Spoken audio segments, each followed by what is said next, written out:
सभी दोस्तों का चाणक्य नीति यूट्यूब चैनल पर स्वागत है। आइए दोस्तों, हम आज की क्लास को शुरू करें। उससे पहले आप सभी से रिक्वेस्ट करेंगे, हम 80 क्वेश्चन डिस्कस कर चुके हैं, तो उन 80 क्वेश्चनों को आप एक बार ज़रूर देखें। अगर आप पहले क्वेश्चन से लास्ट तक बने रहेंगे तो हम टोटल 1000 प्लस क्वेश्चन डिस्कस करेंगे, जो कोई भी आम क्वेश्चन नहीं है, क्योंकि ये जो क्वेश्चन है किसी न किसी परीक्षा में पूछे गए हैं, पिछली परीक्षाओं का निचोड़ है। और काफ़ी बच्चों की डिमांड थी कि सर जो पिछली परीक्षाओं में आए हुए क्वेश्चन है उस सीरीज को आप शुरू कीजिए, तो काफ़ी बच्चों की डिमांड पे ये सीरीज मैंने शुरू की है। और क्यों शुरू की है भाई? क्योंकि जो सीईटी एग्जाम आपने देखा उसमें एनटीए ने कैसे हरियाणा जीके क्वेश्चन पूछे, बिल्कुल बेसिक प्रश्न पूछे गए, पिछली परीक्षाओं के क्वेश्चन पूछे गए। उसी बेस पे हरियाणा ग्रुप डी में हरियाणा जीके आएगी, क्योंकि हरियाणा जीके जो पूछी जाएगी भाई, एनटीए ने आपका एग्जाम लेना ग्रुप डी का, तो अब आपके पास समय है। और ऐसा बता रहे हैं कि सितंबर में आपका ग्रुप डी का एग्जाम लिया जाएगा। मान के चलो अगर सितंबर में नहीं होता तो अक्टूबर नवंबर में तो आपका एग्जाम कन्फर्म है भाई। अभी आपके पास समय है, इस अवसर को बुना लीजिए, बार बार ऐसे मौके नहीं मिलते। इसी आशा और इस उम्मीद के साथ आज की क्लास का शुभारंभ करते हैं। तो आज की क्लास का पहला प्रश्न आता है, भारतीय गेहूं और जौ अनुसंधान संस्थान हरियाणा में कहाँ पर है? बताना भाई, भारतीय गेहूं और जौ अनुसंधान संस्थान हरियाणा में किस स्थान पर स्थित है? तो कहाँ पर है भाई? करनाल के अंदर, ठीक है ना, करनाल के अंदर बनाया गया। स्थापना पूछे आपसे 1 फरवरी 1978 को। 1 फरवरी 1978 को भारतीय गेहूं और जौ अनुसंधान संस्थान की स्थापना की गई करनाल में। नेक्स्ट प्रश्न है भाई, हरियाणा सरकार के नागरिक उड्डयन विंग का गठन किस वर्ष हुआ? काफ़ी इंपॉर्टेंट है। हरियाणा सरकार के नागरिक उड्डयन विंग का गठन पूछा इसने, किस वर्ष किया गया? 1966 में, जब हरियाणा बना उस समय हरियाणा सरकार के द्वारा नागरिक उड्डयन विंग भी बनाई गई थी, ठीक है। तो इसमें कुछ इंपॉर्टेंट पॉइंट हो जाएंगे जो हमारे एग्जाम के लिए काफ़ी महत्वपूर्ण होंगे। कौन कौन से पॉइंट है? अगर आपसे पूछे हरियाणा नागरिक उड्डयन संस्थान कितने उड्डयन केंद्र बनाता है, तो कितने उड्डयन केंद्र हैं भाई इसमें? हरियाणा के अंदर नागरिक उड्डयन संस्थान के कितने उड्डयन केंद्र हैं? 3 उड्डयन केंद्र हैं। कौन कौन से हैं? हिसार, करनाल, पिंजौर। पिंजौर और करनाल में तो भाई फ्लाइंग ट्रेनिंग भी दी जाती है। फ्लाइंग ट्रेनिंग कहाँ पर दी जाती है? पिंजौर, करनाल के अंदर। कितने उड्डयन केंद्र हैं? 3 हैं, ठीक है। एक और इम्पोर्टेंट प्रश्न नोट करेंगे आप, हरियाणा में वर्तमान में कितने विमान पतन है? 7 विमान पतन है, ठीक है। कितने विमान पतन हो जाएंगे? 7 विमान पतन हो जाएंगे, ठीक है। नेक्स्ट प्रश्न है भाई, हरियाणा के निम्नलिखित में से किस जिले में प्रिंटिंग और पैकेजिंग क्लस्टर बनाया गया है? तो हरियाणा के कौन से जिले में पैकेजिंग और क्या प्रिंटिंग क्लस्टर बनाया गया है? तो आपका जवाब क्या आएगा? करनाल जिले में बनाया गया है, ठीक है। तो इससे संबंधित और कुछ इंपॉर्टेंट क्वेश्चन बनेंगे, वो देखो। ग्राम उद्योग से संबंधित क्लस्टर निम्न प्रकार के होते हैं। कौन कौन से क्लस्टर होते हैं? देखो भाई, आपके लिए काफ़ी इंपॉर्टेंट है। जूट एवं कैन फर्नीचर क्लस्टर पूछे आपसे, कहाँ से है?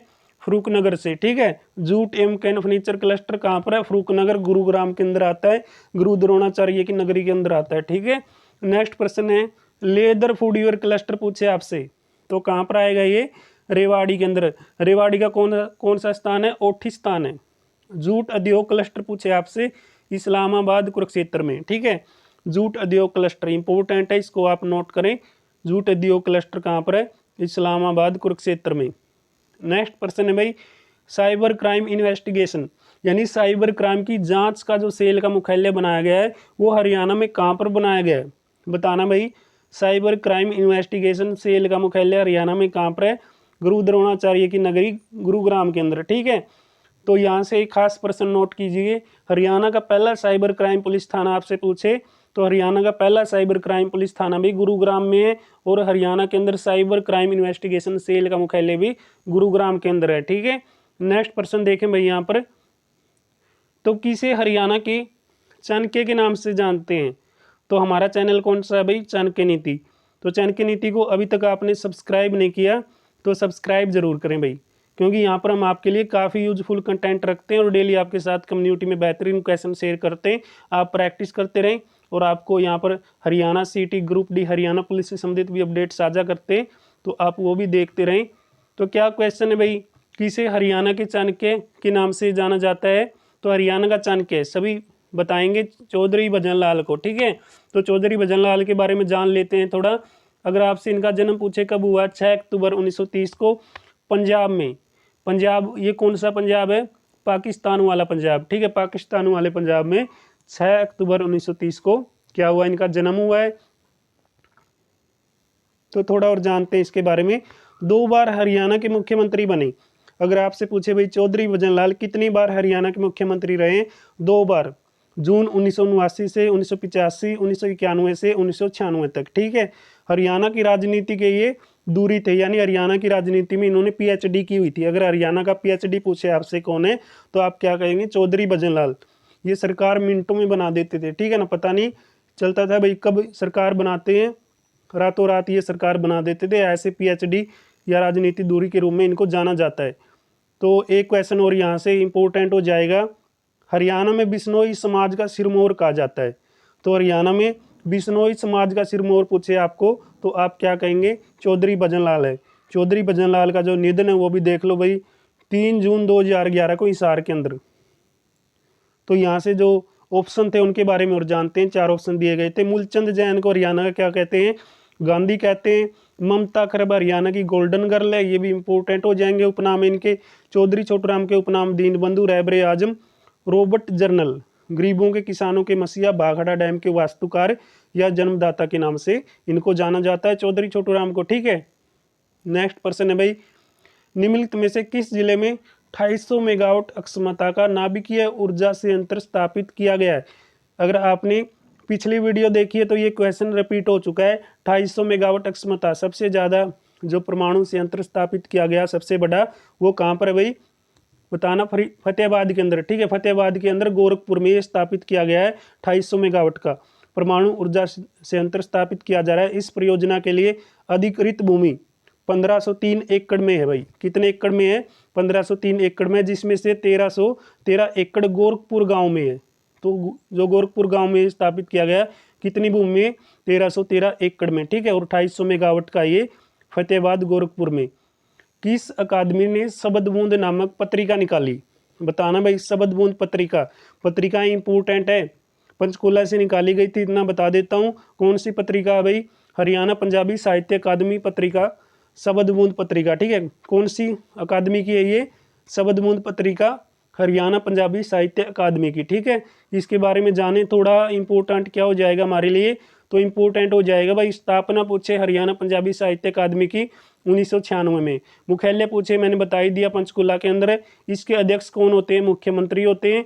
और निदेशक पूछे भाई, करंट में देख लेना कौन है निदेशक, इसमें दिखाया गया श्री सुनील वशिष्ठ। ठीक है, मुख्य पत्रिका शबद बिंदु। ठीक है, शबद बिंदु पत्रिका कौन सी अकादमी की है, हरियाणा पंजाबी साहित्य अकादमी की।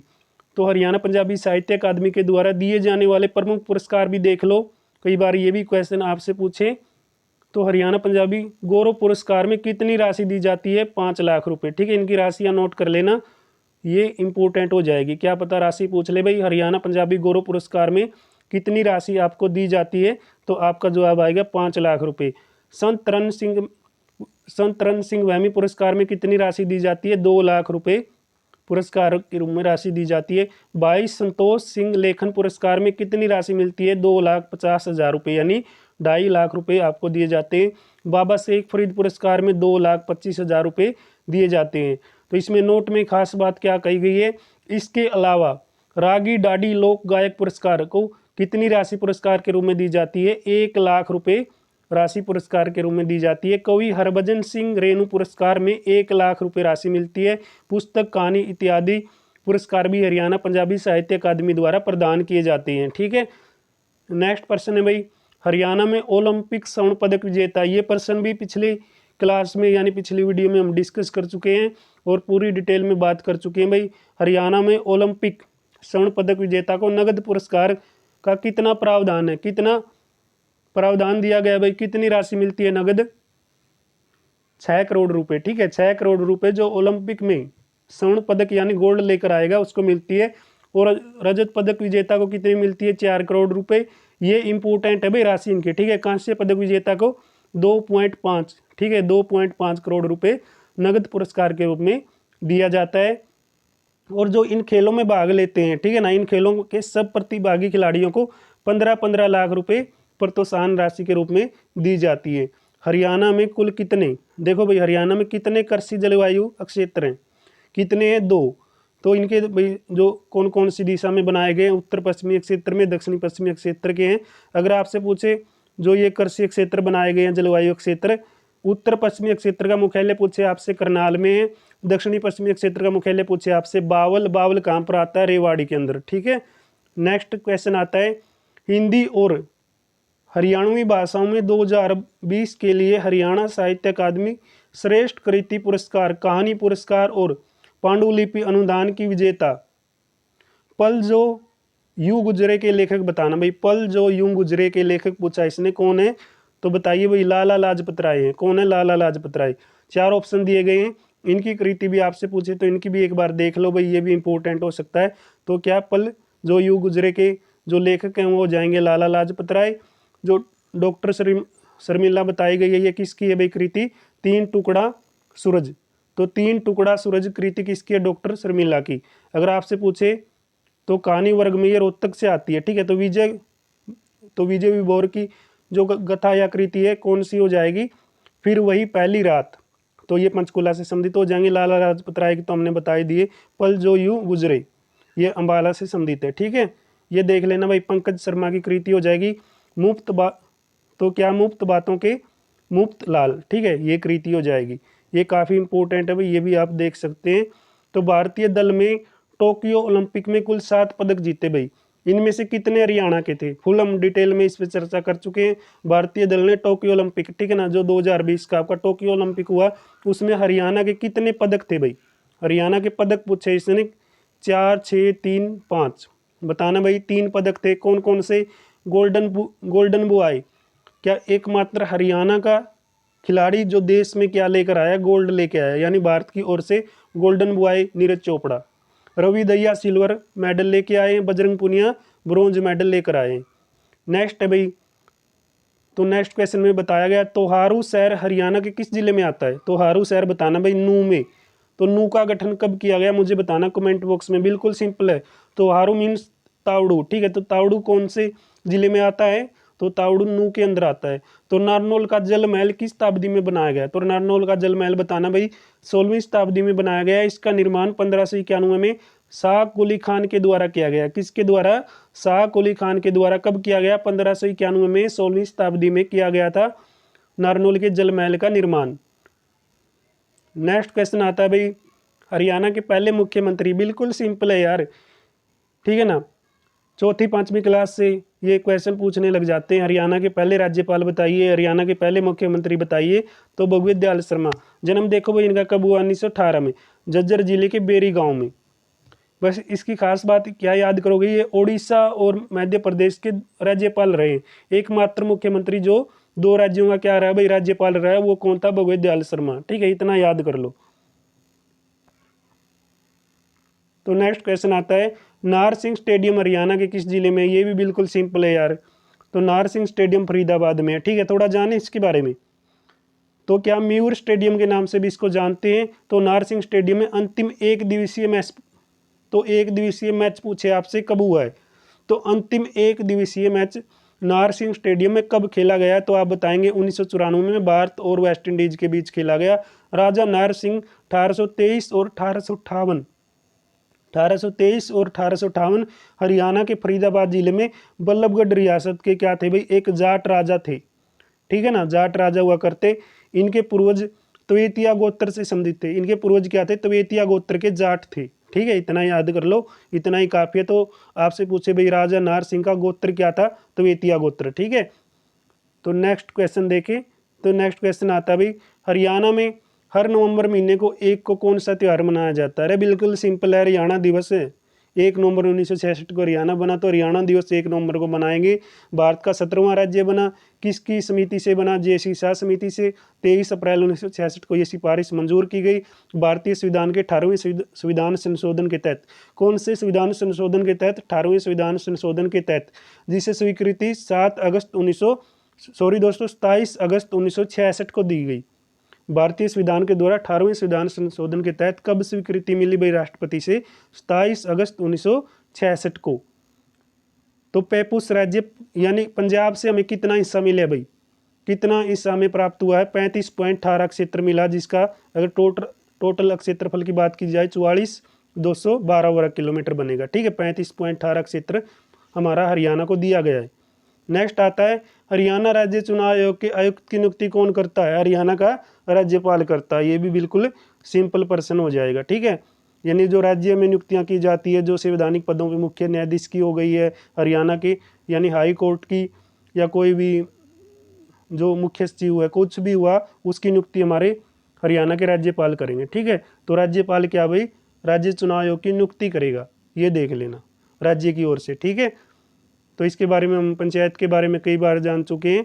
तो नेक्स्ट प्रश्न आता है 2011 की जनगणना के अनुसार हरियाणा में किस जिले में सबसे कम साक्षरता दर दर्ज की गई? तो सबसे कम पढ़े लिखे लोग कहाँ पर पाए गए भाई? 2011 की जनगणना के अनुसार कहाँ पर पाए गए? आप कहेंगे मेवात के अंदर, जिसका वर्तमान में नाम क्या है? नू। तो नू का गठन मैंने आपसे पूछा, बताना भाई कब हुआ, कितनी साक्षरता दर पाई गई? 56.1 साक्षरता दर यहाँ पर दर्ज की गई। हरियाणा में निम्नलिखित में से किसे पारंपरिक लोक रंगमंच का जनक के रूप में जाना जाता है? तो किसको भाई पारंपरिक लोक रंगमंच का जनक मानते हैं? किसको मानते हैं? अली बख्श। तो बताना भाई अली बख्श का संबंध कहाँ से है? इतना तो आप हरियाणा जी के कवर करते होंगे, तो अली बख्श का संबंध बताना भाई कहाँ से है, जिसे क्या कहते हैं? पारंपरिक लोक रंगमंच का जनक कहा जाता है। ठीक है, इतना क्वेश्चन आप देखें। और नेक्स्ट क्वेश्चन है जो आज का अंतिम है इस क्लास का, 100 नंबर क्वेश्चन आ गया है। तो हरियाणा जो नगर पालिका अधिनियम है, उसके द्वारा स्थानीय शासन को कितने स्तर द्वारा निर्धारित किया गया? अरे बिल्कुल सिंपल है, यानी पंचायती स्तर से ये क्वेश्चन पूछा है, स्थानीय स्तर से। ठीक है, स्थानीय शासन के कितने स्तर निर्धारित किए जाते हैं? 3 स्तर कौन कौन से होते हैं? ग्राम पंचायत का स्तर होता है, एक कौन सा होता है? ब्लॉक समिति का स्तर होता है, एक जिला परिषद का स्तर होता है ना? बिल्कुल सिंपल, इतना याद करो यार, कोई ज़्यादा क्वेश्चन थोड़ा ही है। तो आज की क्लास में हमने 100 क्वेश्चन डिस्कस कर लिए। तो नेक्स्ट क्लास में भी हम जो 1000 प्लस का टारगेट लेकर चले हुए हैं उसको पूरा करेंगे। तो प्लीज़ आप पूरी क्लास को देखें ताकि आपकी हरियाणा जी की तैयारी यहाँ पर बेहतरीन हो जाए। तो दोस्तों इस क्लास को आप ज़्यादा से ज़्यादा शेयर करें। फर्स्ट टाइम चैनल पर आएँ तो प्लीज़ आप चैनल को ज़रूर सब्सक्राइब करें। मिलते हैं नेक्स्ट वीडियो में, नेक्स्ट क्लास में। तब तक आप सभी का बहुत बहुत धन्यवाद। Stay home, best of luck.